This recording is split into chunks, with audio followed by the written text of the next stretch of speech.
اللہ نے فرمایا کہ میں نے جنت میں ایسے نعمتیں تیار کر رکھی ہیں جو نہ کسی آنکھ نے دیکھی ہے، نہ کسی کان نے سنی ہے، نہ وہ دل میں کبھی کھٹکتی بھی ہے۔ تو فرمایا اعددت لعبادی الصالحین، یہ میں نے اپنے نیک بندوں کے لیے تیار کی ہے۔ Thanks for watching. Don't forget to like, comment, share and subscribe to Maulana Habibullah Rouhani Official.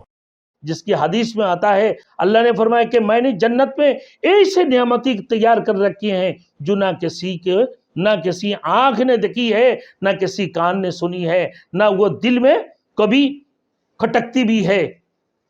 تو فرمایا اعددت لعبادی الصالحین، یہ میں نے اپنے نیک بندوں کے لیے تیار کی ہے۔ اس کا مصداق سورۃ السجدہ میں آیا ہے۔ اللہ رب العزت سورۃ السجدہ کے اندر اسی آیات میں فرمایا فَلَا تَعْلَمُ نَفْسٌ مَّا أُخْفِيَ لَهُم مِّن قُرَّةِ أَعْيُنٍ جَزَاءً بِمَا كَانُوا يَعْمَلُونَ۔ تو میرے دوستوں بات یہ ہے، دیکھو آج ہم دین سے دوری کی وجہ سے ہم اس دنیا کے اندر اندھیریوں میں اور دنیا کی ظلمت کے اندر ڈوبے ہیں، کفریت کے اندر ڈوبے ہیں، معصیت کے اندر ڈوبے ہیں، شرک کے اندر ڈوبے ہیں، بدعت کے اندر ڈوبے ہیں، لیکن ہمیں کسی کا فکر ہی نہیں ہے کہ اللہ کی رسول صلی اللہ علیہ وسلم اس دنیا کے اندر تشریف لائیں۔ اللہ نے اپنے اس رسول کو اس دنیا کے اندر بھیجے ہیں، قرآن کو ایک نصیحت نامہ کی حیثیت سے اللہ رب العزت نے اس کو نازل فرمایا، لیکن اس قرآن کو بطور نصیحت نامہ ہم اس کو کبھی بھی اس کے اوپر عمل نہیں کیا، بطور نصیحت نامہ اس کو ہم نے کبھی بھی قبول نہیں کیا۔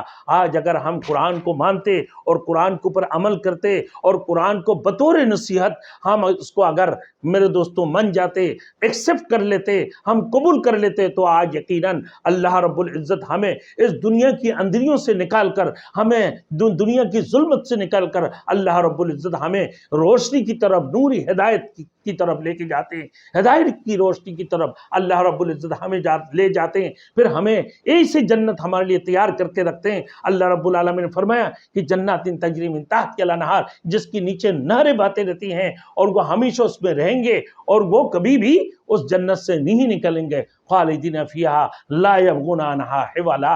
پھر فرمایا کہا کہ وہ کبھی بھی یہ نہیں چاہیں گے میں اسی جنت سے نکال کر کہیں جاؤں، وہ ہمیشہ وہاں رہنے کا خواہش مند ہوں گے۔ ایسے جنت اللہ نے ان کے لیے تیار کر کے رکھے ہے۔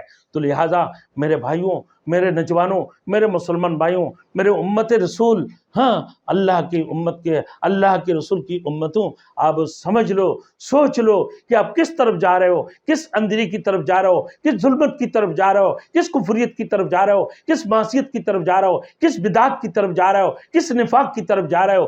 دین کو چھوڑ کر، دین کی دعوت کو چھوڑ کر، دین کی تبلیغ کو چھوڑ کر، اللہ کی قرآن کو چھوڑ کر تم کدھر جا کر پٹک رہے ہو؟ تو لہٰذا تم دین کی طرف آ جاؤ، اللہ کی قرآن سے پوچھ کر کام کر لو، اللہ کی قرآن سے دریافت کر لو۔ پھر جب اللہ کی قرآن سے پوچھ کر کام کرو گے تو یقینا اللہ رب العزت تمہیں کامیابی عطا فرمائیں گے، ورنہ تمہارے لیے ناکامی۔ اللہ ہم سب کو عمل کرنے کے توفیق عطا فرمائے۔ وآخر دعوانا ان الحمد للہ رب العالمین۔